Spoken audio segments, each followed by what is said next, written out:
rồiสวัสดีทุกท่านนะวันนี้พี่สิบยาสามารับเบี่ยวที่ว่าเขาโดขอลูกค้าเนาะฟ้ามาเปะเนาะประมาณนี้เนาะอาจจะเป็นที่ว่าเป็นทางอลูมิเนียมหัวตักเนาะแบนก้อนดิสคัฟเวอรี่เนาะ369คู่40เนาะก้อนนี้จะเป็นก้อน MS เนาะมันเป็นที่ว่าแบนของดิสคัฟเวอรี่เนาะตัวนี้เนาะขนาดน้อยสุดเนาะก้อนนี้เนาะแค่ผลที่ข้าเจ้ามาเป็นนี่ที่ว่าบ่ได้ซื้อนะฮะของข้าเจ้าเนาะแต่ว่าข้าเจ้าก็เป็นให้ตังที่ว่าลูกค้าสั่งเนาะประมาณนี้เลยเนาะอันนี้อันนั้นลัทธิข้าพเจ้าเบอร์นี้มันเราสอนให้มันเจอเกาะเบอร์นี้นะเราสอนตัวนี้นะมันจะเกาะเนาะบ่ฮู้ว่าเขาเจ้าใส่เหยาบ่เนาะบอกกันใต้นี่ให้กันใต้นี่ร้านนี้จะเป็นร้านที่ว่า40 เซนนะประมาณนี้เลยโอ้เขาเจ้าประกอบเนี่ยที่ว่าจัดเป็นในใดบ่ฮู้เนาะอันนี้ก็ต้องประจันปกติอันนี้มันจะต้องจันนะลูกค้าทางฝั่งเราฟ้ามาหน่อยนี่นะประมาณนี้เลยเนาะล็อก4มันเนาะโซเฟนี่นะจะเป็นในใดนะครับปกติเนี่ยมันจะบ่ล็อก4เฟนี่นะเฟนี้น่าจะเป็นที่ว่าเฟของปี2024นะเบอร์จัดของขวานี้นะแต่ว่าบัวบริษัทใดออกแบบเนาะโลโก้บ่มีแล้วเนาะถ้าเป็นบริษัทเทศของไดล้วนนี่มันจะมีโลโก้ของไดล้วนอันนี้เนาะแต่บ่มีของไดล้วนอันนี้นะอันนี้จะเป็นที่ว่าตัวกิมไม้เนาะล็อก4มันนะ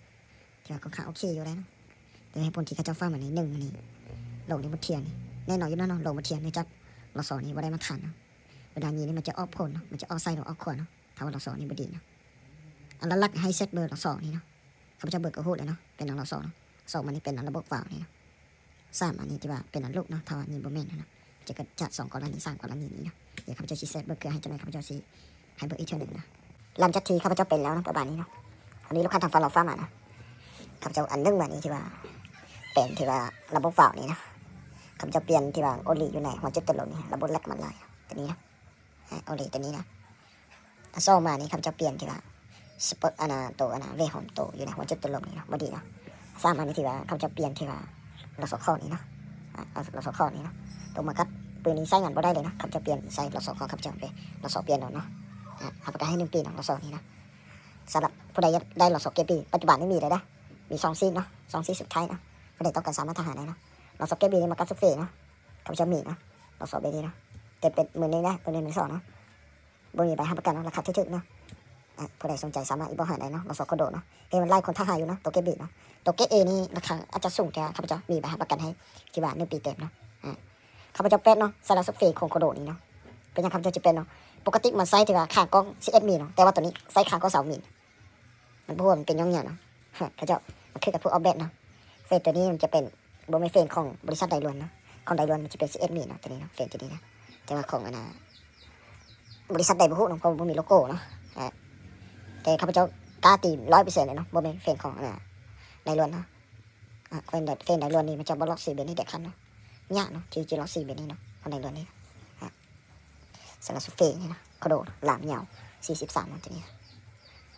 ประมาณนี้เอาออกเก็บเสียนไทยเบาออกสามารถใส่ถุงได้สะดวกสบายเนาะสำหรับกระโดดนี่เนาะมันจะง่ายจับเอเนาะมันจะสร้างกว่าเอ100%เลยเนาะประมาณนี้เลยเปิดอารมณ์กระโดดเนาะข้าพเจ้าอันนั้นล็อตนี้ที่ว่าเป็นให้ระบบเฝ้าแล้วก็ตัวเราสดข้อนี้เนาะตอนนี้ข้าพเจ้ารับประกันให้เลยเนาะ60 เมตรนี่สร้างที่ว่านะตัวนี้เลยเนาะตัวขาเข้านี่นะเข้าคู่เดียวเลยนะ60 เมตรเนาะสร้างขาเข้าตัวนี้นะแต่ว่า90 เมตรนี่สร้างฝาตัวนี้นะแต่มันต้องมีลูกหัวจอกเนาะ60 เมตร90 เมตรนี่นะประมาณนี้เลยเนาะลูกค้าทำฟันเราถ้าอีนี่ซุปลานห้างของข้าพเจ้าเนาะแต่ว่าในเจ้าว่าที่ว่าข้าพเจ้าเอาเต้นหลานเนาะที่ว่ามาเซตให้ข้าพเจ้าเบิร์นเปิดนี่นะประมาณนี้นะโคโดนี้การประกอบยานตานี้อาจจะยากเนาะมันจะยากกว่าเพราะว่าเนี่ยเพราะว่าตัวโคโดนี้มาจับบ่มีตัวไซโอลินอยู่ในนั้นหลามนี้เนาะบ่ป้อนลูกนี่เนาะมาจึกเอาไซโยโดยตรงที่ว่าอยู่ในตรงซักคือนี่เนาะโคโดนี้นะนั้นหลักนี่โซ่มันนี่โคโดนี้มันจะเห็นกว่า100%เนาะเพราะว่าเนี่ย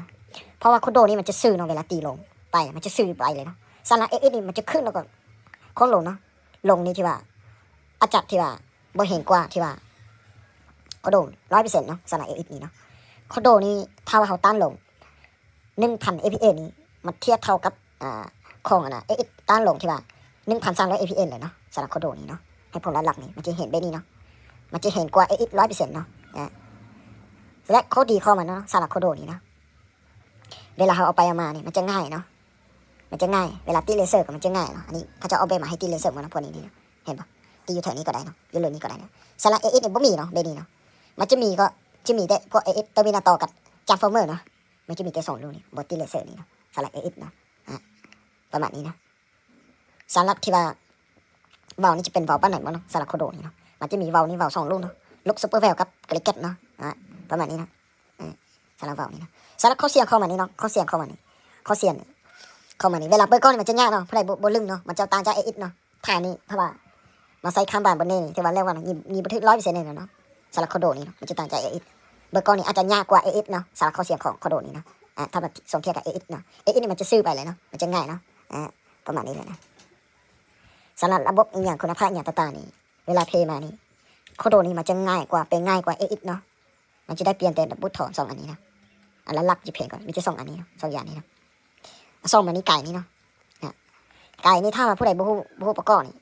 บ่ทำมาเนาะลาวนี้ที่ว่าบ่มันจะตั้งยะอยู่แล้วเนาะสระเอเอสนี่เนาะตามหลังบ่ซื่อถ้ากรณีตามหลังบ่ซื่อนี่ที่ว่าบุตรถอนนี่ที่ว่าเอาเครื่องลงบ่ได้เนาะสระเอเอสนี่เนาะสระโคโดนี่เว้าลงเนาะสระโคโดนี่มันจะต่างจากเอเอสเนาะถ้าว่าตัวนี้บ่ซื่อกับทางกดทำไปนี่ที่ว่าเอาคือไก่นี่บ่สามารถเอาคือได้เนาะสระโคโดนี่เขาเสียบเข้ามานี่นะประมาณนี้นะแต่ว่าเรื่องคุณภาพสูงคุณภาพความเบานี่โคโดนี่มันจะเบากว่าเอเอส100%อยู่แล้วนะโคโดนี่เอาไปมันก็มันจะง่ายกว่าเอเอสเนาะเวลาไปปลาอย่างเงี้ยแต่มันคือกันความมักของแต่ละคนเนาะข้าพเจ้าคิดว่ามาอธิบายให้สั้นๆได้นี่เนาะวิดีโอนี้ก็คิดว่าค่อนข้างยาวนะข้าพเจ้าบอกหลายเรื่องผู้ใดอยากรู้รายละเอียดเกี่ยวกับหรืออันโหลดบ่สามารถอีบอกหาข้าพเจ้าได้นะเพราะข้าพเจ้าปรากฏมีประสบการณ์ที่ว่าหลายกว่า18 ปีนะ19 ปีเลยเนาะประมาณนี้นะสำหรับรีบหรืออันโหลดนี่ทั้งออกแบบทั้งรีดนะประมาณนี้เลยนะ